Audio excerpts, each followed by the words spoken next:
Bonjour à tous, vous écoutez Frat Pack, un podcast très gaulerie, ça c'est lui qui le dit, présenté par Zama. Dans chaque épisode, Zama reviendra sur le parcours de son invité à travers le prisme de l'art. Cinéma, musique, série, télé, rien ne lui échappera parce qu'il est vraiment, mais vraiment très talentueux. Enfin ça c'est toujours lui qui le dit. Des anecdotes, du rire et du kiff, accroche-toi parce que Frat Pack, ça commence maintenant. Bonjour et bienvenue à tous dans Frat Pack. Vous le savez, dans ce podcast, je passe un pacte avec mon invité, celui de passer un bon moment comme si on était des amis d'enfance finalement. Mais d'abord, laissez-moi vous présenter mon invité du jour. À 26 ans seulement, dis-moi que t'as 26 ans, que je me suis pas trompé. T'as 26 ans ? J'ai 27 ans. Mais je préfère 26. Tu sais quoi, je garde 26, je m'en fous. Je préférerais avoir 26 ans. À 26 ans seulement, il incarne le renouveau du journalisme. À force de travail et de détermination, il fait partie aujourd'hui des intervieweurs qui comptent. Ceux pour qui on active la cloche et dont on sait que le job sera fait quoi qu'il. Bienveillance et silence habillent ses interviews. Il fait clairement partie de ceux qui m'inspirent, donc je suis très heureux de te recevoir aujourd'hui. Oumar Diawara, comment tu vas ? Ça va super et toi ? Ça va très bien frérot, je suis très content que tu sois là. Bah merci, c'est un plaisir. Merci pour cette présentation. Ah bon, t'as vu, à un an près. Normalement, bah si tu m'as dit que ça t'a fait plaisir. Je préfère. Même dit que j'ai 23 ans, je suis très content. À 22 ans seulement. Oumar, on va parler un peu de ta vie, on va parler un peu de tes kiffs en matière artistique. Yes. On va commencer par la musique. Qu'est-ce qu'on écoutait chez toi quand t'étais petit ? Dis-moi. On écoutait beaucoup de choses. Ma mère raconte que à ma naissance, elle écoutait en boucle l'album de Céline Dion. Ok. L'album 2, il me semble. Il s'appelait comme ça, l'album 2 avec Jean-Jacques Goldman. Donc c'était beaucoup, Céline Dion, Roch Voisine, Patrick Bruel de son côté. Et puis moi, je suis né en 96, donc c'était aussi la période boys band. Ouais, donc, c'est vrai. Donc très To Be Free, moi j'étais à fond sur eux, mais vraiment à fond sur eux. Ouais. Et puis après, voilà, tout ce qui est Backstreet Boys, Alliage, Worlds Apart, etc. Donc petit, c'était beaucoup ça. Et voilà, après, tu avais aussi les séries qu'on pouvait regarder, S-Club 7, etc. Donc ça écoutait aussi beaucoup ça, les musiques à la télé, plus tard les High School Musical, etc. Donc ouais, pas mal d'artistes. Après, enfant des années 2000, donc tu as aussi tout ce qui est... Après, je sais pas, quand tu dis petit, c'est jusqu'à quel âge ? Ouais, c'est avant l'adolescence. Tu vois ? C'est avant l'adolescence, c'est ce qui... Généralement, c'est ce qui berce un peu chez toi la musique, mais enfin l'ambiance musicale, mais que t'as pas encore conscience vraiment, tu vois ce que je veux dire ? Ok, bah la frontière, ça a été un peu le moment où vraiment j'ai commencé à être passionné de musique. On était vers 2006-2007, et donc à cette époque-là, c'est les Sheriff Aluna, Diams, Amel Bent, Matt grosse Pokora, époque. La meilleure époque de ma vie, incroyable. Ouais, grosse époque. Et du coup, bah, si on continue un peu, justement, quand t'es ado, est-ce que tu te souviens de la première claque musicale ? Donc l'âge où t'es vraiment en mesure de comprendre la musique. Est-ce que tu te souviens, c'était quoi ? Ça peut être un son, un artiste, un album qui t'a vraiment claqué, tu vois ? Est-ce qu'il y a un truc qui te parle ? Bah en fait, j'ai toujours été passionné de musique. Ouais. Donc je pense que j'ai été très vite éveillé à ça, tu vois, dans le sens où ma mère, par exemple, quand j'étais petit, elle nous emmenait à la bibliothèque avec mes frères, et je passais mon temps au rayon musique, tu vois. Mes frères étaient plus côté livre, moi j'étais plus côté musique. Et donc en fait, depuis tout petit, je prends des CD à la bibliothèque, mais même peut-être depuis que j'ai 8 ans, tu vois. Ah oui, ok. Donc je fais vraiment ça depuis vraiment jeune, donc j'ai pas vraiment eu... Genre, il n'y a pas eu un cap à l'adolescence où la musique, ça a commencé à devenir une passion, etc. Ça m'a toujours un peu bercé. Okay. Mais donc, si je dois retenir des CD qui m'ont mis des claques, tu vois, moi, par exemple, je vais pas te mentir, à 6-7 ans, j'allais chez Gilbert Jeune acheter Partir un jour des To Be Free, tu vois. Ok. Donc, ma première claque, ce sera un peu ça. Ça sera un peu les To Be Free. Mais je sais pas si c'est la claque que tu veux. Écoute, non, mais attends. Mais moi, c'est l'un de mes classiques. Hein. On a ce point commun. Moi aussi, j'étais à fond sur les To Be Free. En fait, non, mais... Enfin, faut remettre dans le contexte de l'ampleur que c'était à l'époque. C'était une dinguerie. Aujourd'hui, c'est avec le temps, on se dit c'est un peu marrant, tu vois. Mais en vrai, c'était dingue, quoi. C'était vraiment un truc de fou. Bah ouais, et puis en fait, c'est ça. Aujourd'hui, on tourne le truc à la dérision. Ouais. Et moi, je suis plus de la team des gens qui vont aujourd'hui assumer et dire en fait c'était une dinguerie. C'est des mecs à qui on voulait ressembler, c'était des mecs qui faisaient du sport, qui plaisaient aux meufs, qui prônaient de belles valeurs, le sport, l'amitié, etc. C'est vrai. Donc moi je fais vraiment partie de la team viens en 2024, on assume tous les plaisirs coupables qu'on avait quand on était petit, et viens, on dit qu'en fait, ça fait partie de la culture et que c'était trop bien. Ouais. Donc, première claque musicale, partir un jour to be free. Let's go. Aujourd'hui, on assume. Sur ton podcast, on assume tout. Tu me l'as tellement bien vendu, on est obligé d'assumer ce classique bien sûr, de To Be Free. Classique. Et il s'est vendu à plus d'1 million d'exemplaires à l'époque. Ouais. Et c'est là, on parle de physique. Hein. On parle d'objets physiques, on parle pas de streaming et tout. Et il n'y a pas beaucoup d'albums qui sont vendus à plus d'1 million d'exemplaires en France, donc c'est vrai. Partir un jour, classique. Non mais c'est vrai, mais tu sais, il y a tout ce truc-là, même, il y a les boys bands, mais il y a même ces trucs de tragédie, tu vois, tous ces artistes-là qu'on écoutait. Franchement, moi j'assume totalement avoir écouté ces trucs-là. J'ai les 2 albums de tragédie chez moi en 2024. On est d'accord. C'est des classiques. Voilà. Tragédie, classique. Les 2 albums... À fleur de peau et le premier album qui s'appelait Tragédie. Ouais. Si tu veux qu'on en parle, moi je suis là pour ça. Ok, bah non, mais écoute, je n'ai jamais eu un invité qui me parle autant. Mais je savais que j'allais te surprendre. J'aime cette diversité, tu vois, c'est cool. C'est cool. Et c'est quoi tes kiffs en ce moment, dis-moi par exemple? Aujourd'hui, maintenant, t'écoutes un peu de tout, il y a un genre que tu préfères? Moi, je suis sur 2 genres. Je suis ou sur la pop urbaine française, donc à base de... Dadju, Franglish, Pokora, etc. Soit très rap français, donc plus DC's, Nekfeu, Youssoupha, Diams, etc. D'accord. Soit pop américaine, donc Michael Jackson, Justin Timberlake, etc. Usher et tout. Donc c'est un peu mes trois grands styles. Courants, ouais, ce que t'écoutes.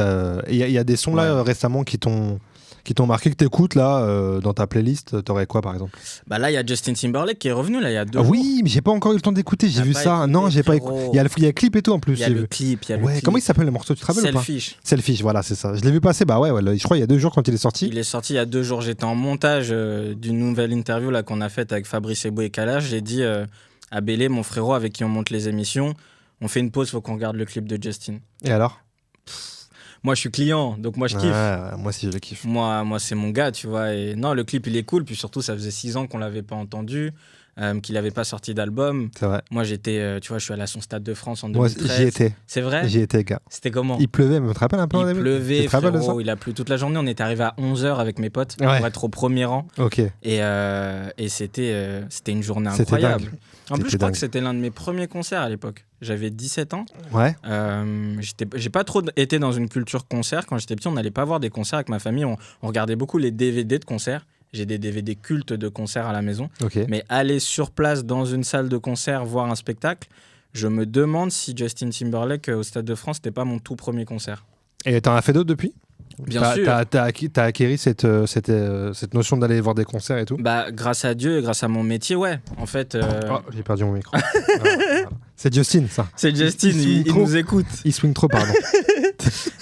Bah ouais, grâce à mon métier, aujourd'hui, en fait, c'est devenu habituel d'aller à des concerts. C'est-à-dire que tu reçois souvent des invitations pour aller voir des artistes, que même pour préparer tes interviews, tu dois aller les voir en concert, en spectacle. Ouais, ça fait partie du taf. Donc, ça fait partie du métier aujourd'hui d'aller voir des concerts, d'aller voir des spectacles d'humour aussi beaucoup.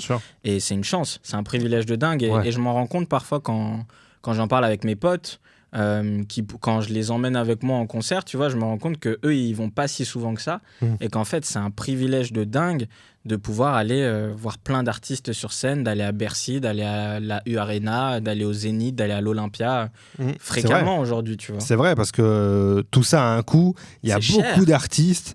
Enfin, si tu commences à faire tous les spectacles, concerts ou humour, comme tu dis, de tes artistes préférés, tu t'en sors plus, quoi. Si j'avais dû payer tous les concerts où je suis allé aujourd'hui, je serais dans la merde. On est d'accord. On est complètement d'accord. Foutu. On est d'accord. Bien sûr. Si tu pouvais te réincarner en un chanteur, tu choisirais qui? Michael Jackson. Michael? Bah ouais. Michael. Pourquoi Michael? Parce que c'est une légende vivante, parce que je pense que c'est l'artiste qui me fascine le plus par son talent, tu vois. Quand tu le vois sur scène, c'est de la magie, en fait. Michael Jackson, il est trop fort. Moi, j'ai grandi avec le DVD de son concert à Bucarest. J'ai grandi avec ses clips sur MTV. Tout ce qu'il faisait, tous ses clips. Mais moi, c'est surtout sur scène, Michael Jackson, qui m'impressionne, tu vois. Le Bad Tour, le Dangerous Tour, c'est des tournées, c'est des classiques, tu vois.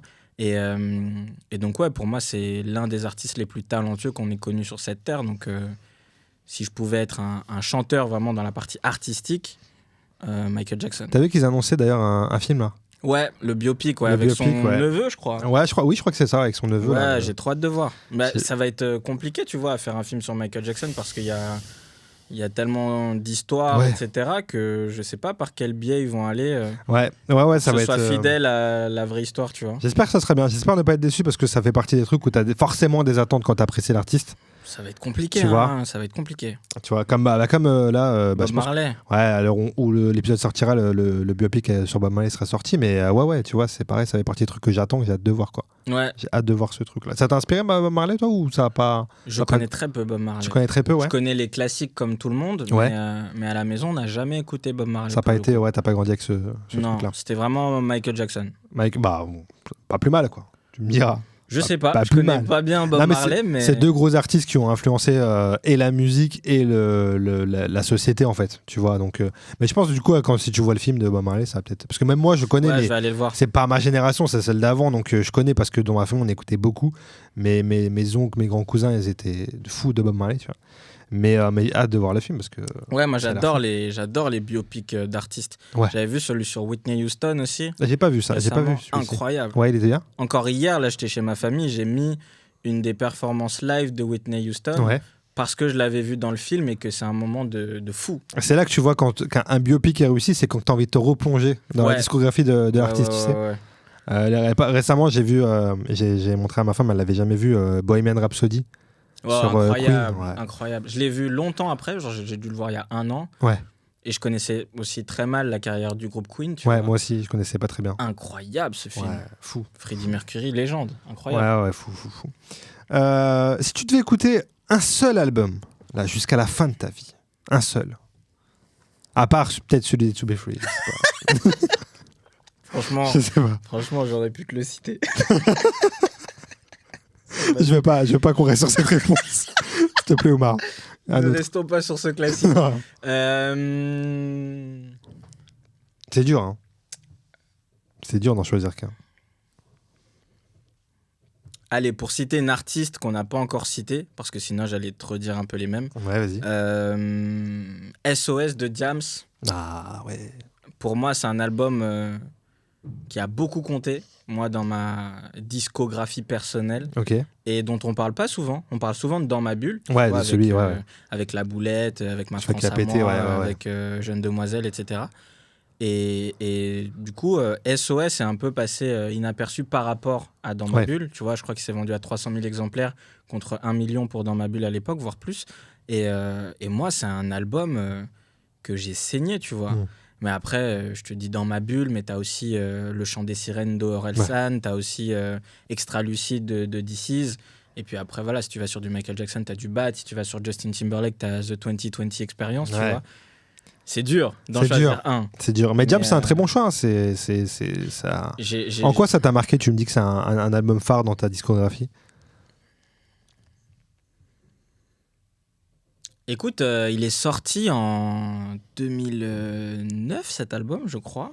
Ouais, dans ces eaux-là, j'avais 13 ans.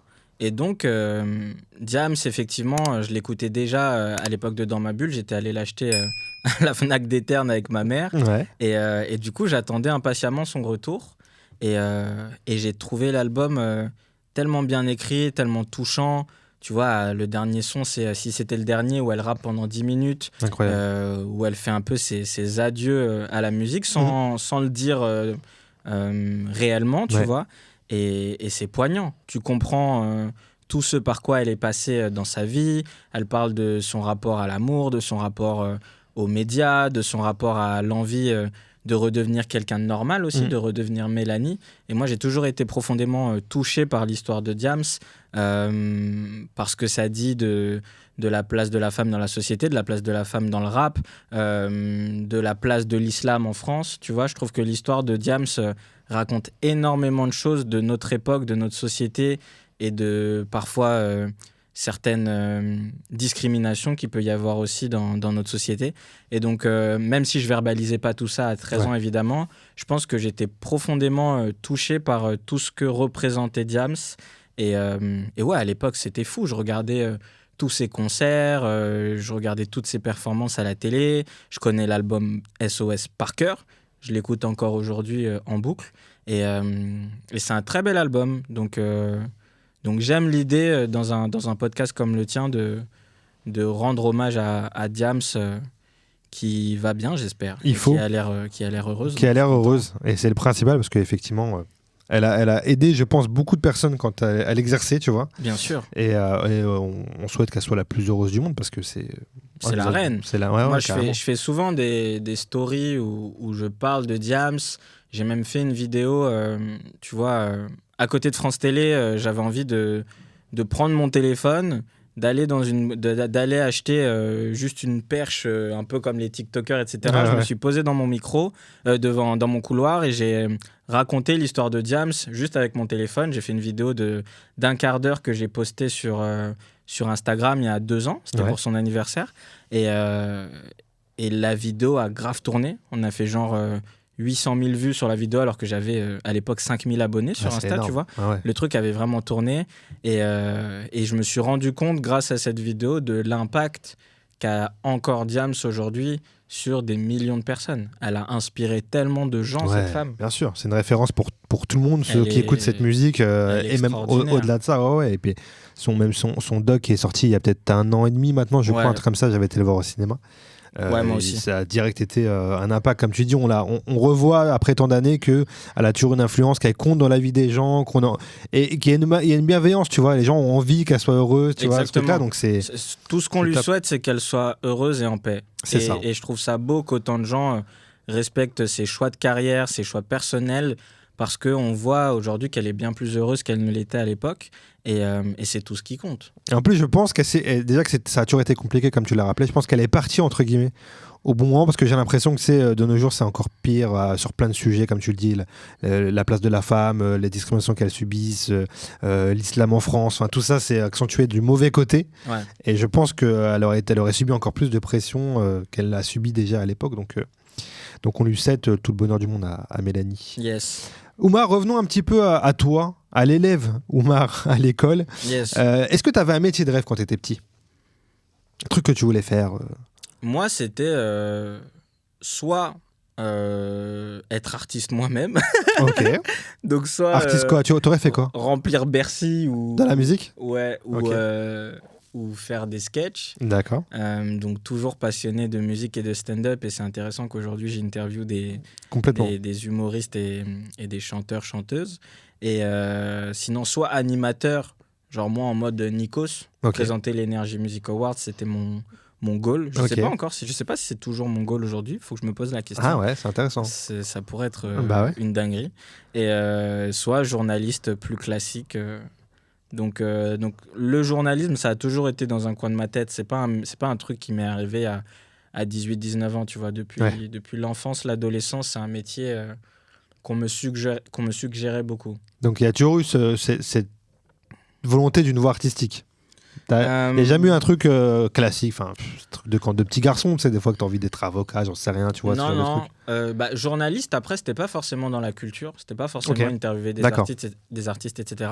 Moi, j'ai commencé au Bondi Blog, et donc c'était des articles beaucoup plus sociétaux, politiques, etc. Donc, je me voyais peut-être dans un journalisme plus traditionnel, presse écrite, etc. Et c'est finalement, quand je suis entré chez France TV Slash en alternance, qu'on m'a demandé, qu'on m'a laissé le choix, qu'on m'a dit on aimerait que tu fasses des interviews, qui est-ce que tu as envie d'interviewer, quel type de format tu as envie de faire, et que là, instinctivement, je me suis tourné vers ce qui me passionne dans la vie, à savoir exactement mes kiffs d'enfant, à savoir la musique, le stand-up, etc. Ok. T'étais quel genre d'élève, toi, à l'école ? Tu sais, l'époque collège. Moi, j'ai toujours été assez studieux. Ouais. Dans ma famille, que ce soit moi ou mes 3 frères, on a toujours beaucoup travaillé à l'école. On a toujours eu plutôt des bonnes notes. Okay. Donc, élève qui fait ses devoirs, élève qui va à la bibliothèque le week-end pour travailler. Studieux, quoi. Ouais, très studieux. C'est bien, c'est top.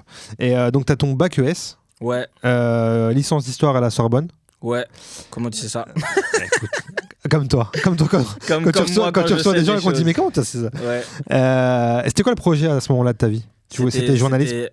En fait, mon but, c'était d'entrer en école de journalisme dès le lycée. Ok. Et donc, ce qu'on m'a dit, c'est que pour entrer en école de journalisme, les 14 écoles reconnues par le métier et par l'État sont à bac+3.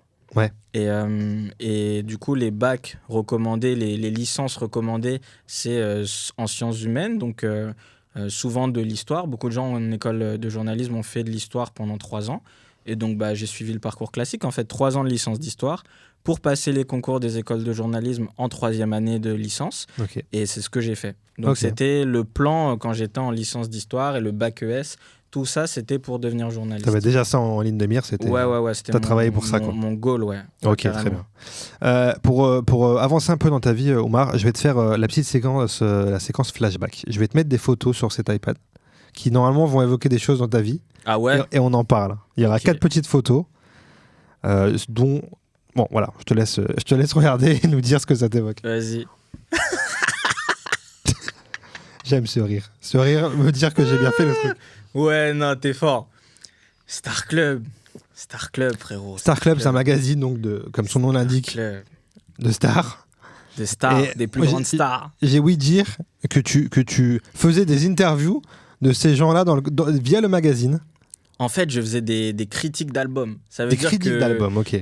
ma mère m'a abonné à Star Club quand j'avais 12 ans. Ouais. Donc, toute l'année 2008-2009.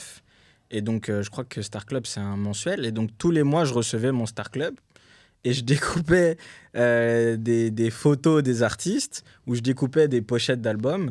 Et j'avais une sorte de journal intime où je collais les photos avec de la glu. Ouais. Et à côté, j'écrivais des petites chroniques. Christophe Maé a sorti son album. La chanson C'est ma terre, je l'aime trop. Mais je l'écrivais, j'essayais de les écrire comme un vrai journaliste, tu vois, comme une vraie critique. J'ai l'impression que tu as fait un Insta papier. Avec la photo et la légende ou le Skyblog de l'époque, mais version papier, quoi. Ouais, c'était mon journal intime. Et vraiment, quand j'étais abonné à Star Club, c'était une dinguerie. J'ai l'impression. C'était trop fort. Il y avait quoi dans ce magazine? Ça disait quoi? Parce que je connais de nom, mais j'ai jamais feuilleté ce truc-là. T'as jamais feuilleté Star Club? Non, j'ai jamais feuilleté. Franchement, c'était... J'ai senti un peu de déception quand tu l'as dit. T'as jamais fait ça? Waouh!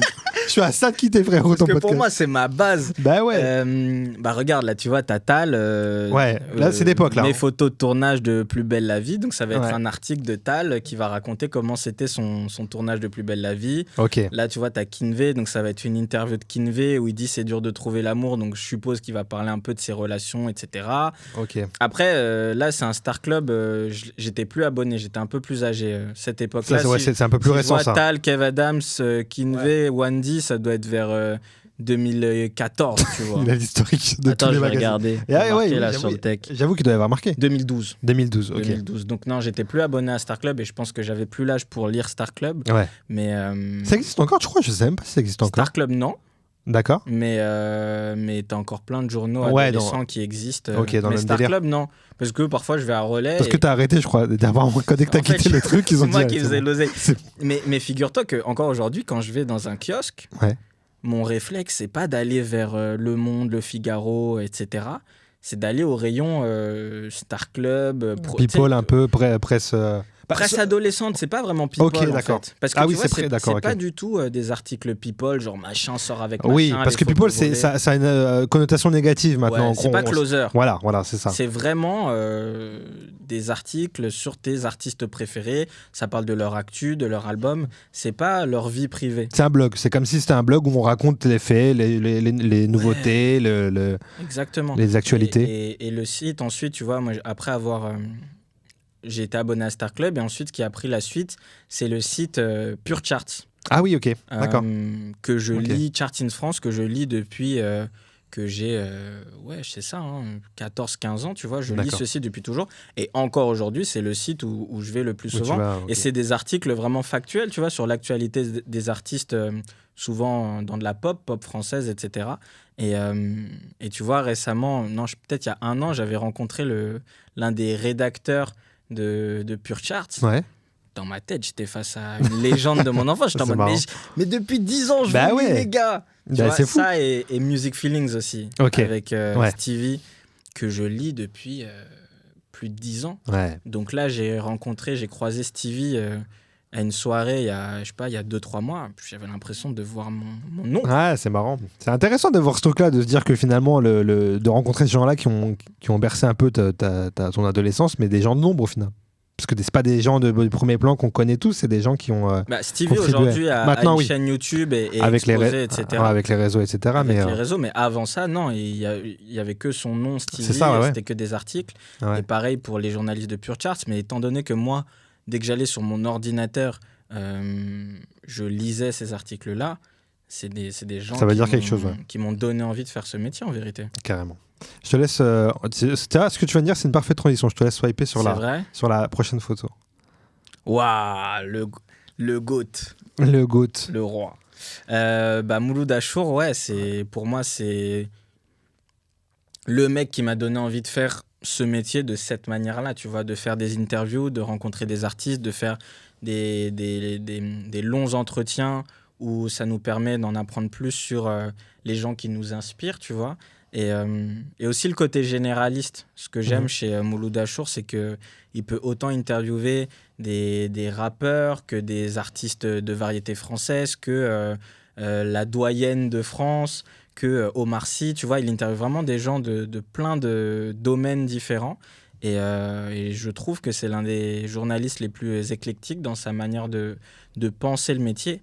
Et puis ses entretiens sont incroyables. Tu vois, moi, quand je préparais les concours des écoles de journalisme, je m'en rappelle très bien, je regardais l'interview Click de Magic System. Ouais. Et j'ai appuyé sur pause, je dis mais c'est ça que je veux faire.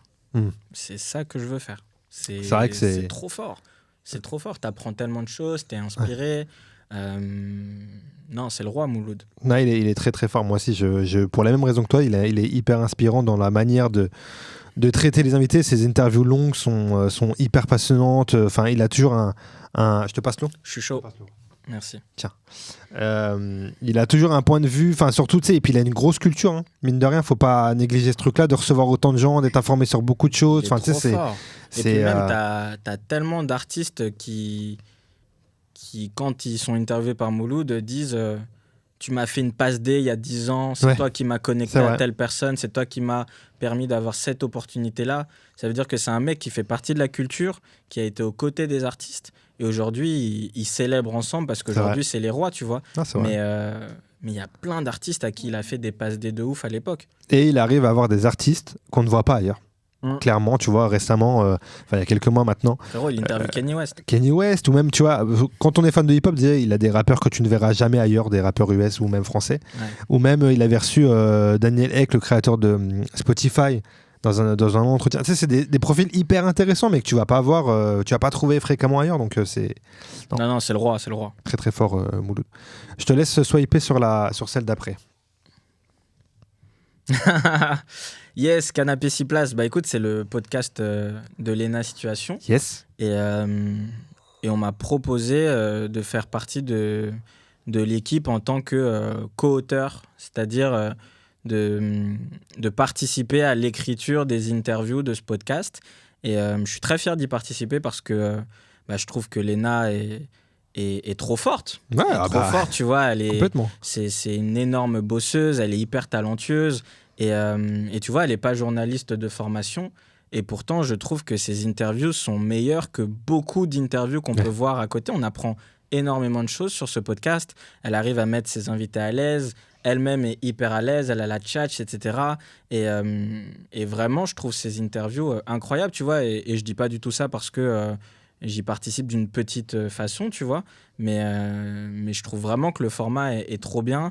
Et donc, de pouvoir aider un petit peu en travaillant sur les trames. En gros, avant l'interview, voilà, je vais faire des recherches sur les invités, je vais proposer des angles, des questions, des thèmes, etc. Je vais rajouter des infos aussi sur les invités pour qu'elle en sache un peu plus. Elle aussi, elle fait ses recherches de son côté, mais elle a ses questions de son côté. Donc, on mixe un peu nos idées pour qu'ensuite, elle puisse avoir une base un peu solide sur laquelle s'appuyer et puis pouvoir aussi improviser durant l'interview, rebondir à ce que dit l'invité, etc.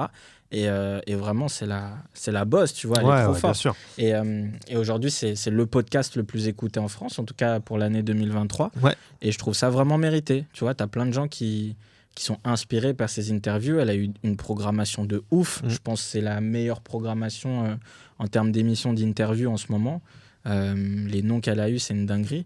Et c'est mérité, tu vois. Elle est trop forte. Et elle incarne le truc de je travaille, le succès arrive à force de travail, à force de détermination, à force de tout ça. Et elle en est là où elle en est aujourd'hui, n'en déplaise à certains qui des fois critiquent. La pauvre, elle prend beaucoup pour strictement rien du tout, tu vois. Et elle travaille énormément et je trouve, comme tu le dis, c'est amplement mérité. Parce qu'on n'arrive pas là par hasard, c'est impossible. T'arrives jamais là par hasard et franchement, la montagne de taf. Ah, j'imagine. Elle est trop forte. T'apprends des choses quand t'es justement aux côtés d'une personne comme elle qui bosse énormément, qui touche à beaucoup de choses, qui taffe dans un podcast, comme tu le dis, qui est le plus écouté en France. T'apprends quoi dans ces choses-là, pardon. Disons que je trouve ça inspirant de voir quelqu'un qui travaille autant, qui bosse autant, qui a autant de succès et qui garde autant les pieds sur terre. Tu vois, dans sa manière de considérer les gens, dans sa manière de bosser, dans sa manière de respecter tout le monde, d'avoir toujours une pensée pour tous les membres de l'équipe, de garder les pieds sur terre et de garder autant d'humanité à ce stade de notoriété et avec ce planning. C'est peut-être ça qui m'inspire le plus. Je me dis, ok, bah, tu vois, tu peux avoir du taf à fond, tu vois, être vraiment débordé et continuer à être chill et à te comporter comme si tu étais comme tout le monde. Et ce qui est le cas, tu vois, il faut rester humble, etc. Et elle est le parfait exemple pour ça, tu vois. C'est un gros big up à elle. Franchement, très inspirant. De ouf. Très inspirant. Je te laisse swiper sur la dernière photo dont on a déjà un petit peu parlé. J'aime beaucoup ce concept. T'aimes bien ce concept ? Ouais, c'est lourd. France TV Slash. On a commencé à en parler un petit peu, mais est-ce que tu peux me dire comment se fait ton arrivée chez eux ? Qu'est-ce que ça t'évoque quand tu sais que tu as bossé pour France Télé, qui est France Télé, quoi, tout simplement ? Bah tu vois, c'est bizarre, mais c'est tout con, mais en voyant ce logo, ça m'a fait un truc. Ça t'a fait un truc, ouais ? Ouais, c'est bizarre, alors que c'est le logo que je vois tous les jours sur mes vidéos, etc. Mais en faisant ce petit récap, je me rends compte que France TV Slash, c'est la famille, en vérité. Ouais. Et c'est grâce à eux tout ce que je peux vivre dans ce métier. C'est là où j'ai fait toutes mes émissions, Moonwalk, qui est aujourd'hui Fit. C'est Judith Delsart et Antonio Grigolini qui m'ont donné ma chance alors que j'avais seulement 21 ans, que j'étais à peine alternant en école de journalisme, à peine étudiant en école de journalisme, et qui m'ont dit nous, on a envie de faire des trucs avec toi, on a envie de faire des interviews, qu'est-ce que tu as envie de faire ? Propose-nous quelque chose. Et voilà, ils m'ont fait confiance, ils m'ont donné les clés, et c'est fou, parce que j'étais, encore une fois, hyper jeune, à peine entrant en école de journalisme, et ils m'ont fait confiance. Et faire confiance comme ça à un petit gars qui sort de nulle part, qui a jamais été devant une caméra de sa vie à l'époque, qui n'a jamais vraiment interviewé d'artistes aussi. J'avais peut-être fait 2-3 interviews d'artistes pour le Bondy Blog, mais c'est tout. Voilà, on te fait confiance, propose-nous quelque chose. Ok, première interview, vas-y, t'as un tournage. Ok, l'interview s'est bien passée, on continue, on passe des steps. Tu vois, même au niveau de la programmation, on m'a laissé contacter moi-même les artistes, leurs équipes. Parfois, je faisais des dingueries. Je contactais 5 personnes à la fois et on m'appelait en mode tout le monde n'a reçu tes appels, qu'est-ce qui se passe et tout. Mais ouais, ils m'ont fait confiance. Et aujourd'hui, tu vois, c'est fou de se dire que je suis toujours dans la maison et de voir qu'il y a plein de nouvelles personnes qui arrivent aussi dans le média. Aujourd'hui, l'équipe de base, je crois qu'il y a quasiment personne qui est encore là aujourd'hui. Peut-être 1 ou 2 personnes, tu vois, que je vais pas citer, mais qui se reconnaîtront et qui sont encore dans le média. Mais sinon, beaucoup de gens avec qui j'ai commencé ne sont plus dans l'équipe. Et moi, j'essaye de continuer, à chaque fois que j'ai des projets cool, de continuer à les développer. Et voilà, mais France TV Slash, c'est le seul média pour lequel j'ai travaillé depuis que je suis diplômé. Je fais des trucs à côté, évidemment, mais je veux dire, en tout cas, c'est ma maison, quoi. Et franchement, je leur dois beaucoup, mais même je leur dois tout. Tu vois, Antonio, Judith, Julia, tous les gens qui ont pu m'aider, me coacher, me faire confiance.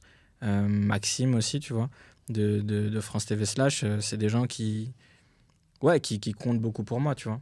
C'est fou, comme tu le dis, que déjà c'est un média qui est sur le net, tu vois, qui est pour moi représente la passerelle entre la télé, parce que tu as le nom France Télé qui fait référence forcément aux médias télé, etc. Mais qui fait la passerelle avec ce qui se passe sur Internet, tu vois. Et je trouve que tu incarnes ce truc-là comme plein d'autres gens sur France TV Slash, ou comme les choix qu'ils font dans la programmation, dans le choix de produire des séries, de personnes qui viennent du web de temps en temps, etc., etc., tu vois. Et je trouve que c'est un média super pour ça, parce que c'est le service public, c'est France Télé, et je trouve ça super que ça soit ça, et que ce soit pas une entité, tu sais, ça a le nom en plus France Télé, tu vois, c'est pas une grande chaîne qui a fait un sous-média, etc., tu vois, et je trouve ça super important, quoi. Bah moi c'est ça qui m'a parlé, tu vois, quand je passais les concours des écoles de journalisme, les oraux, on me demandait dans l'idéal dans quel média j'aimerais travailler. Moi je disais j'aimerais travailler pour un média vidéo sur le web qui s'adresse aux jeunes adultes. Ouais. Donc je disais ça avant même de passer les entretiens pour France TV Slash, avant même de connaître l'existence de France TV Slash. Donc je pensais plus à l'époque à des brutes, à des combinés, etc., qui étaient et qui sont toujours les gros médias web destinés à cette audience-là. Et quand je vais passer comment ça s'appelle, un apprenti dating, ça s'appelait, pour rencontrer les entreprises qui cherchaient des alternants, donc dès mon entrée au CFJ, peut-être 2 semaines après, on me dit France Télévisions va lancer en 2018 un média destiné aux jeunes adultes. Ça n'existait même pas encore, ça s'appelait pas encore France TV Slash, c'était vraiment à l'état de projet.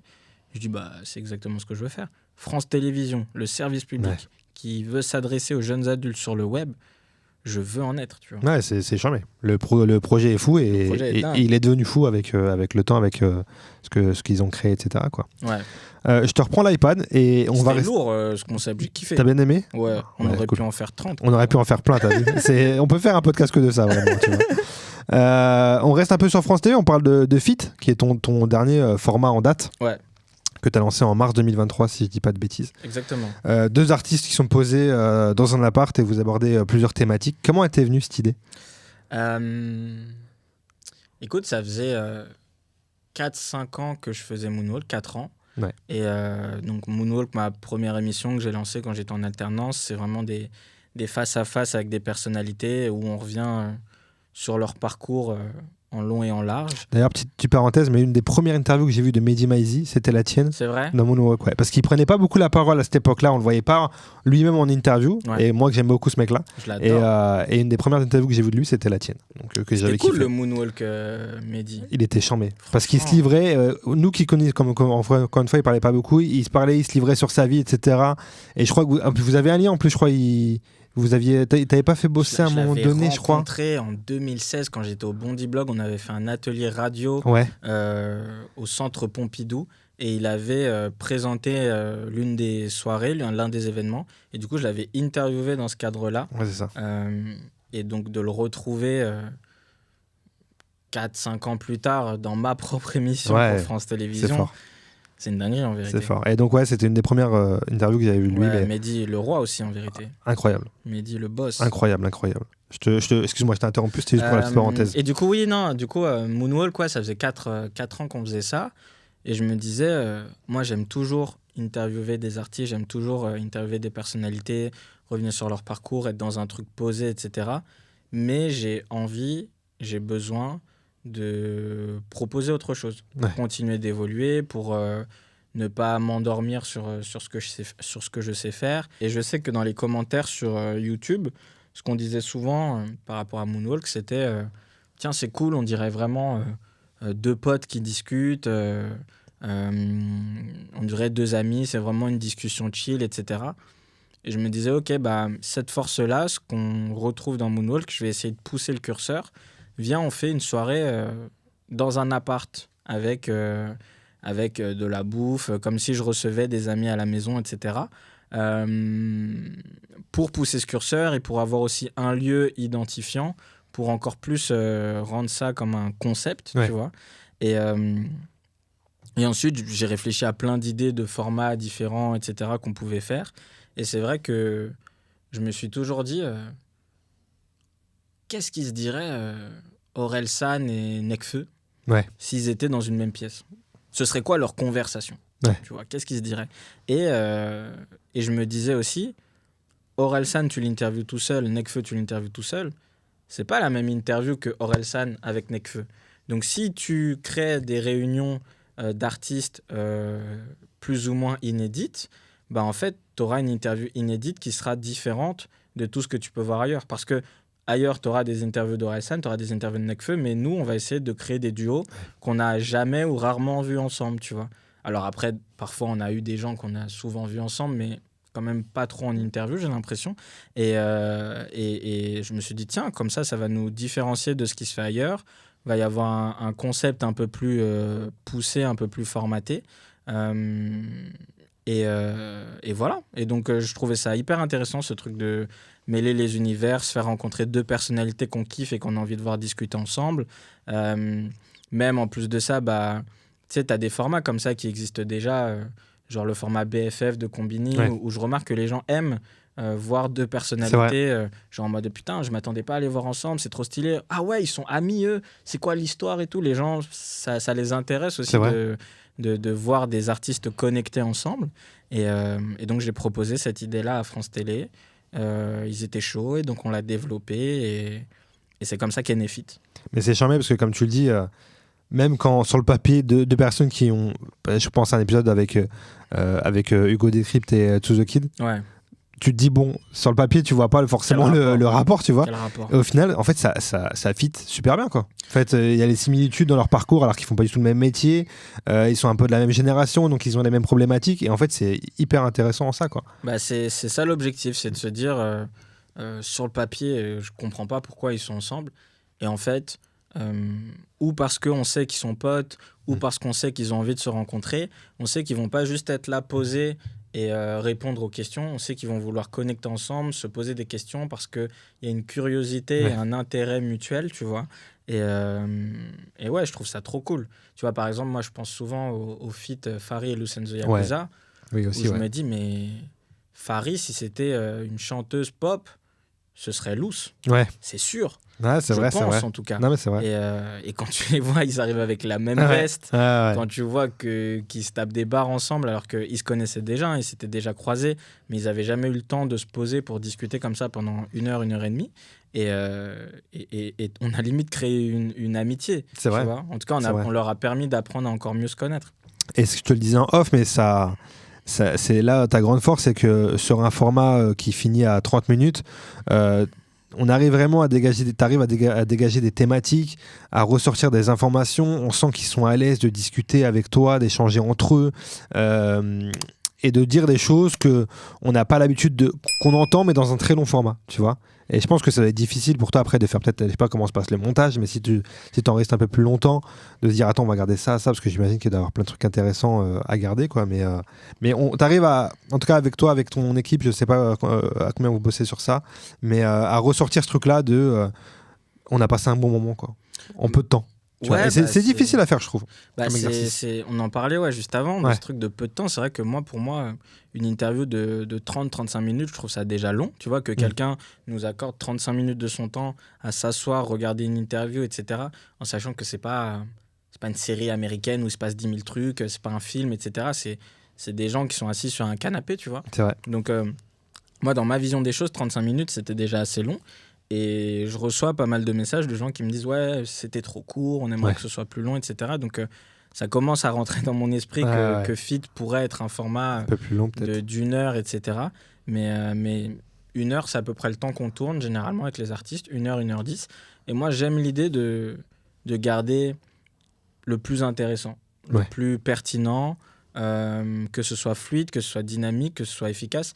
Et je préfère sans doute que tout le monde me dise on a regardé les 35 minutes, c'était trop court, plutôt que de faire 1 heure et que les gens s'arrêtent à 45, tu vois. T'as raison. T'as raison quelque part, je l'entends, je le comprends, parce que exactement c'est ce qu'on se disait en off, mais effectivement, moi qui suis adepte de longs formats, je kiffe aussi me dire j'ai une contre-proposition qui me propose 30-40 minutes d'un format que je kiffe, et donc je vais apprendre et que je vais retenir l'essentiel.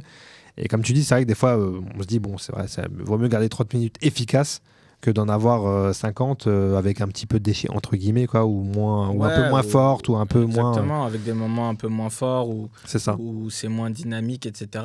Moi je me dis ok, on tourne 1 heure, 1 heure 15 et on en garde la moitié, mais je garde en tête que peut-être ça vaudrait le coup de donner les 1 heure aux gens. Ouais, pourquoi pas. Je me pose à la l'avenir. question. À voir. On parlait d'ailleurs de France TV qui est une plateforme dédiée à une de ses plus jeunes. Il y a toujours cette opposition, il y a souvent cette opposition entre le média télé et le média internet. Est-ce que tu sens que ça a évolué, toi ?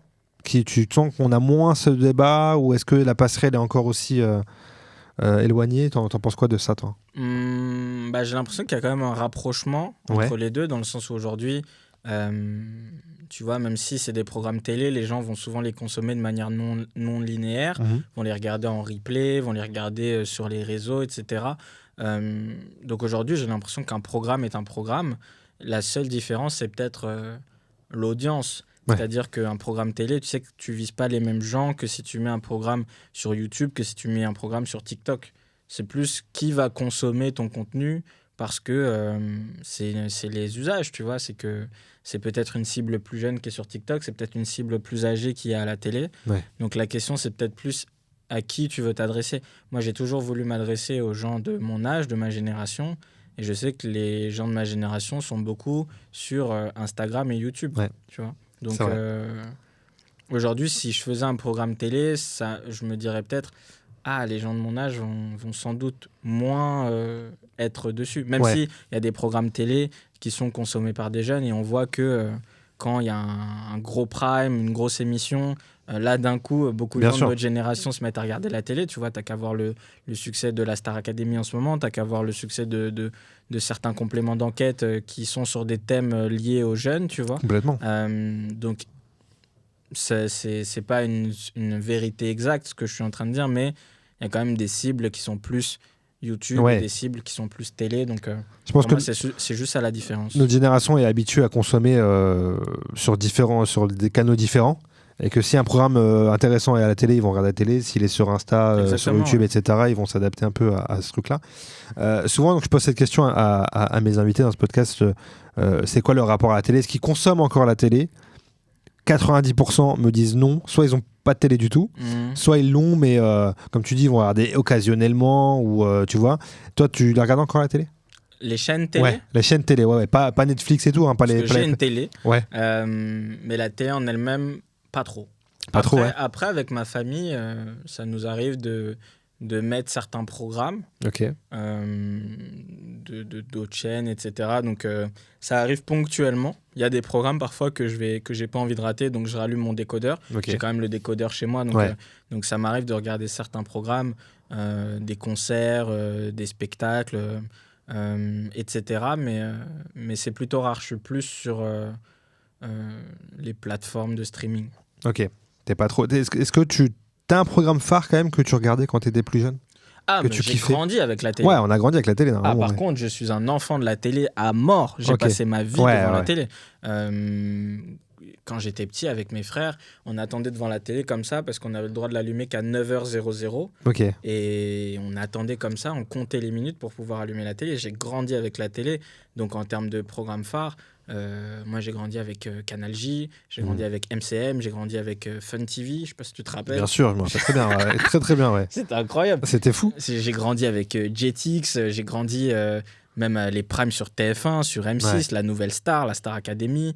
Je suis un enfant de la télé, tu vois.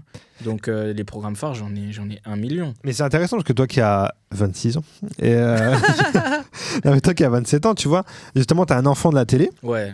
Mais aujourd'hui, tu ne la regardes plus parce que les programmes t'intéressent moins et que si te ressemble aujourd'hui se passe ailleurs, tu penses ?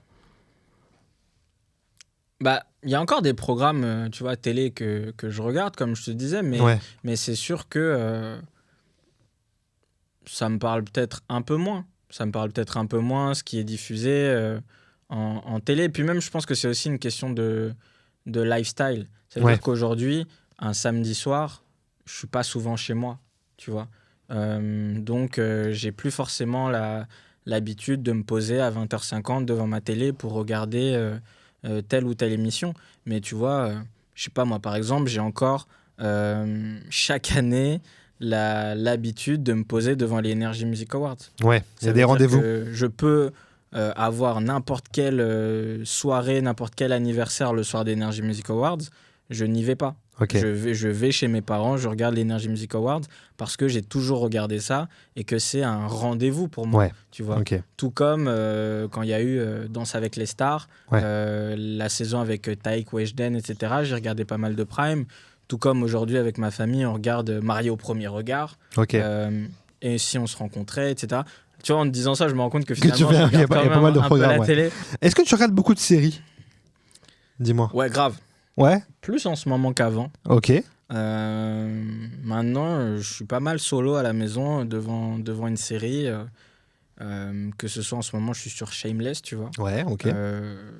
J'en suis à la 10e saison alors que j'ai commencé en octobre. J'ai commencé il y a genre 2 mois. 3 mois. Ok. Ouais, t'as charbonné. Donc je regarde que Shameless en ce moment. Il y a plein de séries comme ça que j'ai découvert récemment. Je sais pas, depuis 1 an, j'enchaîne les séries. This Is Us, Shameless, La Loi de la plus forte, Modern Love, plein de trucs comme ça, quoi. Des séries un peu sociétales, autour de la famille, autour de l'amour, etc. C'est des thèmes qui me parlent, qui m'intéressent. Et même dans mon travail, dans mes interviews, c'est souvent vers ces thématiques-là que je vais. Le rapport à ses proches, le rapport à l'amour et tout, c'est des thèmes qui me parlent. Et ça résonne aussi avec toutes les musiques que j'ai pu te citer. C'est vrai, complètement. Que j'écoutais petit et encore aujourd'hui. Les artistes que j'écoute, c'est souvent des gens qui parlent de ces thèmes-là. Et donc, je consomme pas mal de séries, mais pas les mêmes séries que les gens. C'est-à-dire, genre les grosses séries populaires, Game of Thrones, Casa de Papel, etc. J'ai jamais vu ça de ma vie. Ouais, ça t'intéresse pas forcément ? C'est moins mon truc. C'est moins ton truc, ouais. Je suis plus dans les séries plus calmes, plus posées, sociétales. Tu vois, l'une de mes séries préférées, c'est This Is Us, tu vois. Incroyable. C'est vrai ? Mec. Mais merci. Moi, je te dis la vérité, je le dis, j'assume, je suis heureux de le dire. Je pleure à chaque épisode. J'ai pleuré à chaque putain d'épisode. Voilà, je le dis. De la saison 1 à la saison 5, il n'y a pas de problème. Ok, dans ma tête, je suis Jack. Voilà, je le dis. Moi, je veux être Jack. Mais oui. Je suis pas Jack, je veux être Jack Pearson. Oui. Non, mais si t'es Jack Pearson, si t'es déjà Jack Pearson, t'es un bête de mec. Ouais. Non, moi je suis pas. Non, je suis loin des Jack Pearson, mais comme toi, j'aspire à l'être. C'est le roi du monde, mais Jack Pearson. C'est le meilleur père, c'est le meilleur mari. C'est une personne formidable. c'est tout. C'est le meilleur homme de la terre. Je veux connaître ce mec. Je veux être Jack Pearson. Non, je sais plus avec qui j'en parlais de cette série, mais si moi un jour j'ai le goal de vouloir faire une série, tu vois, j'ai une thématique en tête. Trop bien. Et si j'aurais voulu faire une série, j'aurais fait celle-là. Tu vois ce que je veux dire ? Si j'avais pu faire une série, j'aurais fait celle-là. Mais on est d'accord. Merci de dire ça. On se serre la main ? On se serre la main, mec. Franchement, là, l'interview prend une autre tournure. Mais oui. Maintenant que je sais que t'es mon frère de This Is Us. Non, c'est fou. This Is Us. Je vais même te dire que quand TF1, ils ont fait l'adaptation, j'ai été scandalisé. Je n'ai pas vu, donc je ne peux pas critiquer. Je ne voulais pas regarder. Mais ça m'a fait du mal de savoir qu'ils allaient adapter cette incroyable série et qu'ils allaient en faire. Moi, ça m'a pas fait du mal. Je me suis dit, ça veut dire Jack, il a vraiment percé. Ah ouais, c'est vrai, t'as raison. C'est mieux de le voir comme ça. Pour mon gars. C'est mieux de le voir comme ça. Ça veut dire la série elle a tellement impacté les gens qu'ils vont en faire une version française. Moi, j'étais content quand même. Mais j'ai des potes qui ont vu la version française, par curiosité, ils sont tombés dessus et ils ont kiffé. Je lui dis oui, t'as kiffé, mais regarde This Is Us, tu vas voir. Non, This Is Us, c'est une dinguerie. La réal, les lumières, c'est fou, les acteurs et tout. Je vais pas mentir, la série, BO, elle a changé ma vie cette série. Elle est folle. Ça m'a redirigé vers un projet de vie. Ouais. Genre, mais je comprends. Ça m'a remis face à l'essentiel. La famille. Je te comprends. Tout est parfait dans cette série. Il n'y a rien à acheter. Mais merci. Tout est bien joué. Ils sont fous, ils sont forts. J'ose même pas la re-regarder parce que ça a tellement été intense émotionnellement de regarder cette série que je sais pas si je suis prêt à me rebaigner dedans, tu vois. Genre, je pense que c'est une série que tu regardes une fois, elle te met une patate et après tu continues. Je crois que je l'ai maté. Les 2-3 premières saisons, j'ai dû les mater 2 fois parce que je les avais matées en solo. Après, j'ai rencontré ma femme, je l'ai maté avec elle. Et les dernières saisons, on a maté ensemble. Mais t'as raison, je pense que. Regarder This Is Us avec sa femme, ça doit être incroyable. Fou. Ouais, je pense que c'est notre meilleur souvenir série en commun, tu vois. Enfin, même truc télévisuel en commun.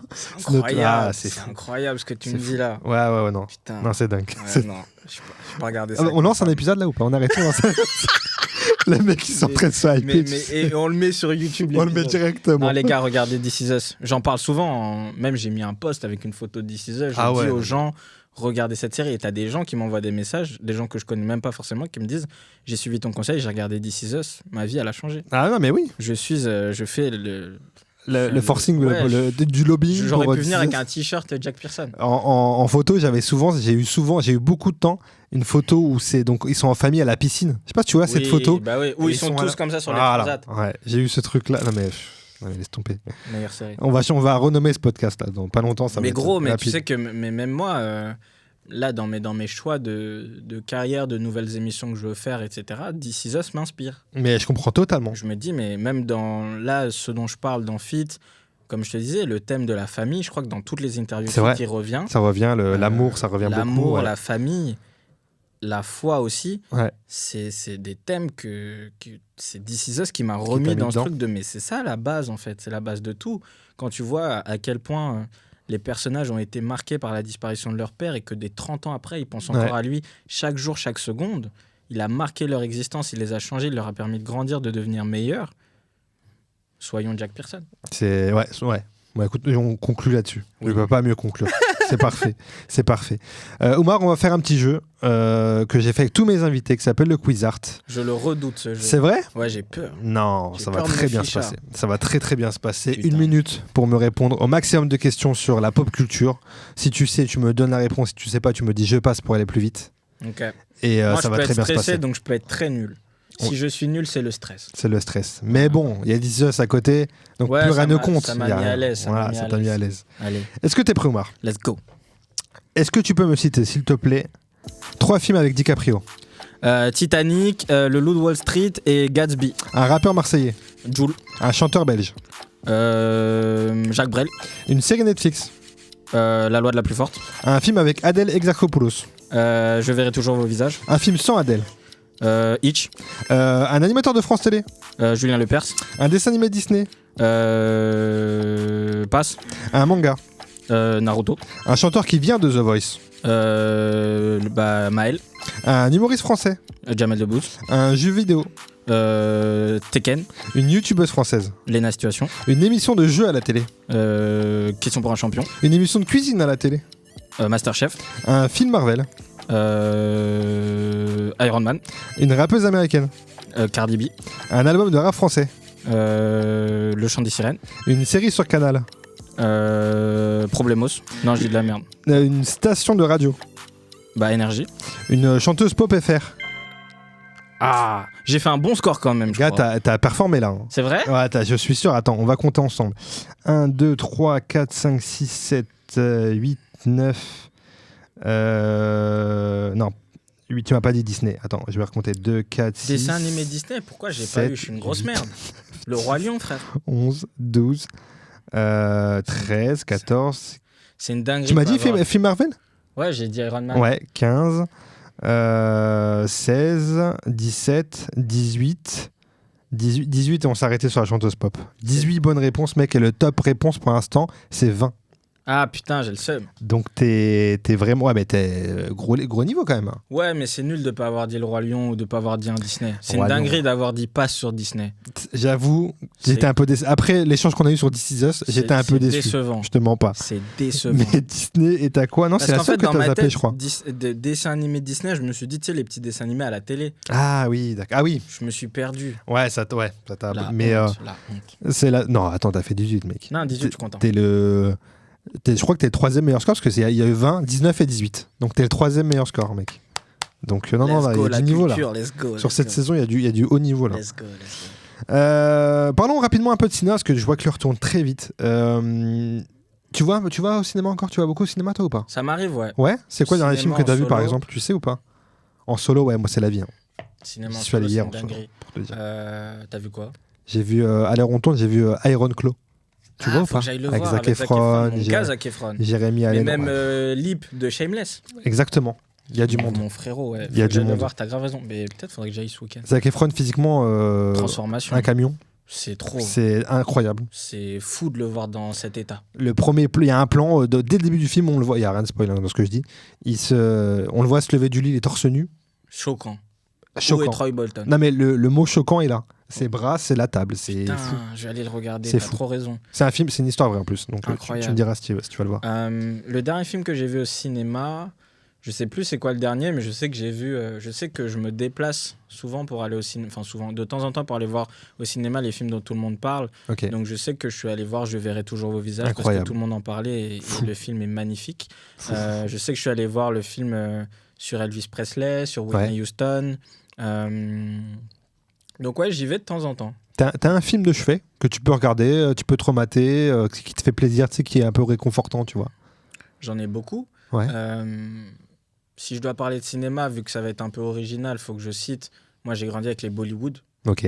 Voilà. Okay. Je suis pas sûr qu'on t'ait déjà dit ça dans ce podcast. Je crois pas. On m'en a déjà parlé, mais grandi avec, non. J'ai grandi avec les Bollywood. Donc, j'ai envie de citer les Bollywood. Et tu vois, là, encore il y a quelques jours, j'étais chez mes parents et on a regardé Kabhi Alvida Nakena avec Shah Rukh Khan. Ok.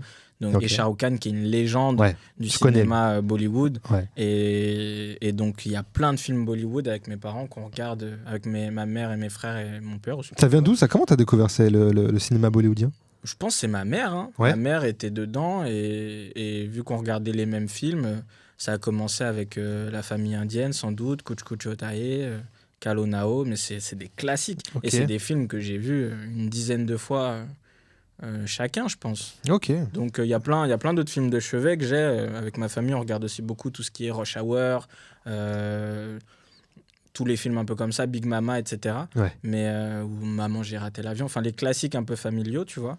Mais j'ai envie de citer les Bollywood parce que ça... Mais t'as raison. Ça fait partie de ma construction, tu vois. T'as raison, et puis on n'en parle pas souvent. Moi, j'avoue que j'ai pas beaucoup... Genre, je connais les grands noms. Frérot, si t'as kiffé This Is Us, les Bollywood, c'est pour what? C'est vrai? Vraiment.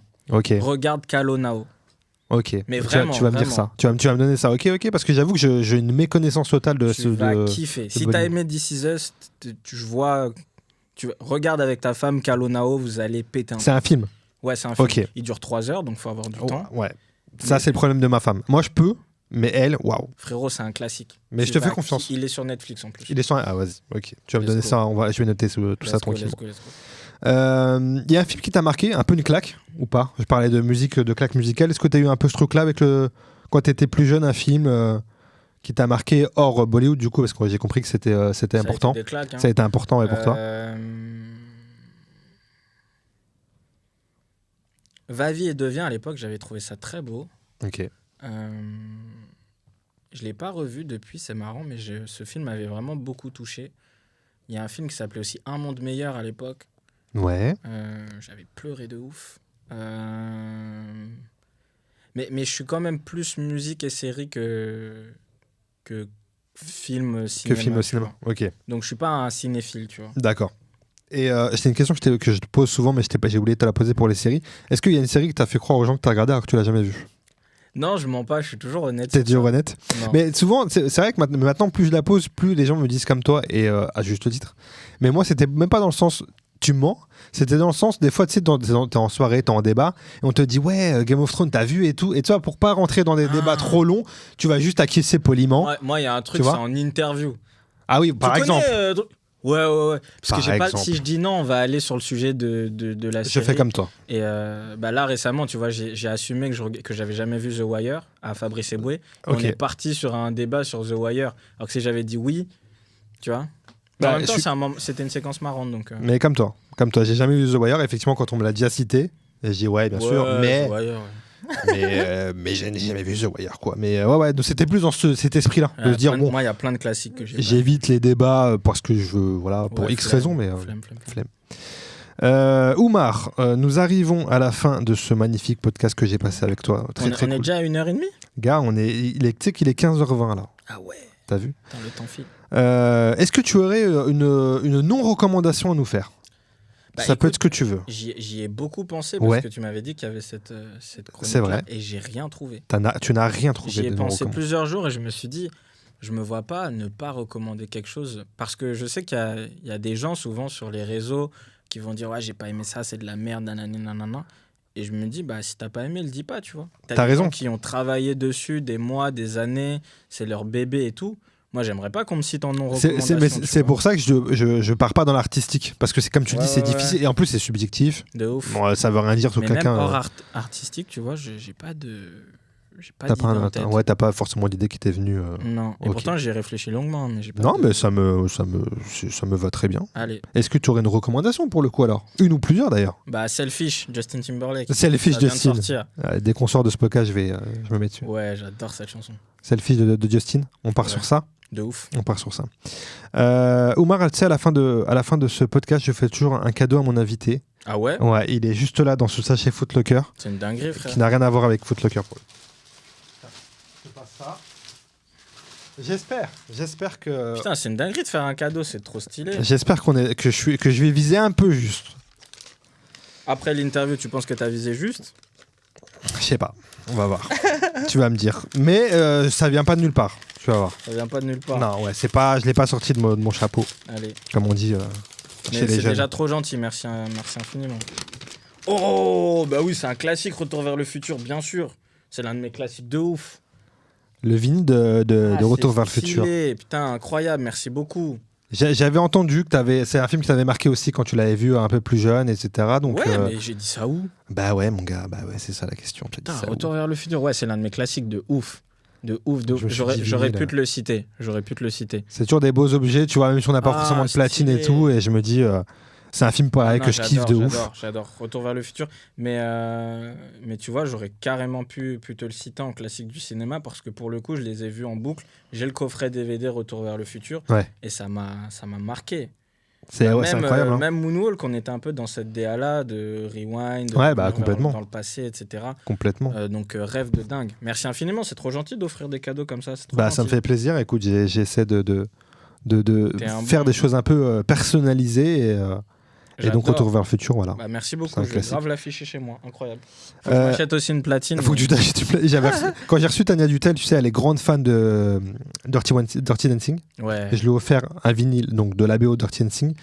Elle a réorganisé son appartement pour acheter une platine tellement elle était fan du film, quoi. C'est génial, merci infiniment. Oumar, on te retrouve sur tes réseaux sociaux déjà, Oumar Diawara. Ouais. À poursuivre toutes tes actualités. Feed sur France TV / sur YouTube également. Yes. Prochain épisode, quand l'épisode sortira là, il y aura déjà l'épisode avec Fabrice Eboué et Kalash qui sera sorti. Je pense, ouais. Il sera sorti, je pense. Donc allez retrouver ça. Qu'est-ce que je peux te souhaiter pour l'avenir, dis-moi? La paix. La paix. La paix, ouais. Bah écoute, c'est tout ce que je dis en paix, hein, mais toujours rester en paix. Que la paix perdure. Que la paix perdure. Merci à toi, Omar. Merci mon frérot, c'était incroyable. Merci infiniment. À plus tard, ciao.